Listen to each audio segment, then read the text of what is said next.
क्या आपने कभी सोचा है कि हम इंसान कहां से आए हैं? मनुष्य आज जिस प्रजाति में है वह उसमें कैसे विकसित हुई? हमारे प्राचीन पूर्वजों की कहानी क्या है और हम जिस दुनिया में रहते हैं उसे कैसे आकार दिया गया? आज होमो सेपियंस पृथ्वी पर एकमात्र मानव प्रजाति है, लेकिन लाखों साल पहले प्रारंभिक मानव प्रजातियों की एक विविध श्रृंखला इस ग्रह पर चलती थी। पूरा प्रागैतिहासिक काल में प्रारंभिक मनुष्यों की 15 से अधिक विभिन्न प्रजातियां हो सकती है। हालांकि उनके संबंधों पर अभी भी बहस जारी है।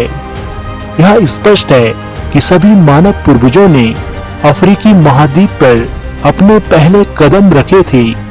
सबसे शुरुआती होमिनिड्स आधुनिक मनुष्यों के पूर्वज बानरों के एक समूह से विकसित हुए, जिसने चिंपैंजी और गोरिल्ला को भी जन्म दिया था। यह होमिनिड्स या प्रारंभिक मानव होमो सेपियंस बनने की दिशा में हमारे विकासवादी पथ के पहले व्यक्ति थे।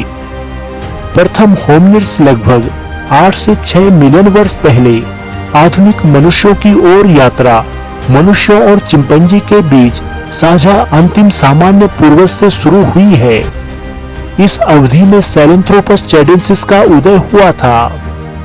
यह एक ऐसी प्रजाति जिसने बानर जैसे और मानव जैसे दोनों लक्षण प्रदर्शित किए थे। 5.8 मिलियन वर्ष पहले आर्डिपिथेकस रेमडस ने हमारे विकास में एक और महत्वपूर्ण कदम उठाया था। इस प्रजाति ने पेड़ों पर कुछ समय बिताते हुए सीधे चलने के शुरुआती लक्षण दिखाए।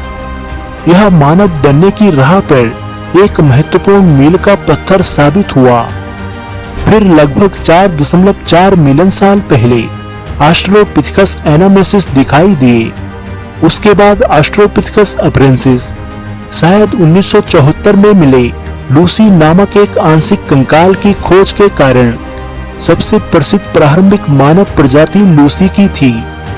लूसी की प्रजाति 3 से 4 मिलियन साल पहले पूर्वी अफ्रीका में रहती थी।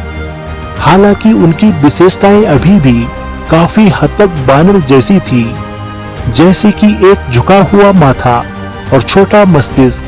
2 पैरों पर चलने में वह पूरी तरह सक्षम थे। ऑस्ट्रोपिथेकस का उदय। यह शुरुआती मानव ऑस्ट्रोपिथेकस नामक समूह का हिस्सा थे, जिसका अर्थ है दक्षिणी बानर। इस समूह में ऑस्ट्रोपिथेकस अफ्रीकन शामिल थे और जबकि वे कद में छोटे थे, वह लगभग 3.5 से 5 फीट लंबे थे। उनके पास बदलते अफ्रीकी परिदृश्य में जीवित रहने के लिए आवश्यक शारीरिक अनुकूलन क्षमता थी।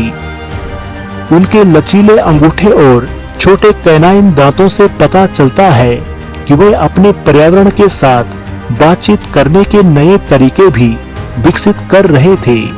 हालांकि ऑस्ट्रोपिथेकस अंततः लगभग 1.2 मिलियन साल पहले गायब हो गए थे, जिससे उनकी जगह लेने के लिए एक नए प्रकार के होमिनिड का मार्ग प्रशस्त हुआ। होमो का उदय लगभग 2.3 से 2.5 मिलियन वर्ष पहले होमो वंश का उदय हुआ, जो एक महत्वपूर्ण विकासवादी बदलाव को दर्शाता है। होमो हैबिलिस जैसे इस वंश के शुरुआती सदस्यों को औजारों का उपयोग करने का श्रेय दिया जाता है। एक ऐसा नवाचार जिसने उनके जीवन के तरीकों को मौलिक रूप से बदल दिया। 1.9 मिलियन वर्ष पहले होमो इरेक्टस का उदय हुआ। इन शुरुआती मनुष्यों के पास अधिक आधुनिक शारीरिक संरचना थी। वे लंबे थे और लंबी दूरी तक चलने में सक्षम थे। उनके दिमाग बड़े थे और उन्होंने आग पर महारत हासिल कर ली थी, जिससे वे विभिन्न वातावरणों में जीवित रह सके। लगभग 1.8 मिलियन वर्ष पहले होमो इरेक्टस ने अफ्रीका से पहला मानव प्रवास शुरू किया, जो यूरोप और एशिया में फैल गया। इस विस्तार ने मानव इतिहास में एक प्रमुख अध्याय को चिन्हित किया। हालांकि होमो इरेक्टस अंततः विलुप्त हो गई।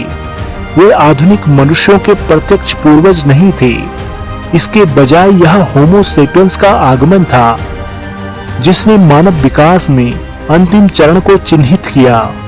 हेलो दोस्तों, अगर आपको यह वीडियो पसंद आई हो तो कृपया हमारे चैनल को सब्सक्राइब जरूर करें व हमारी वीडियो को लाइक व शेयर करें।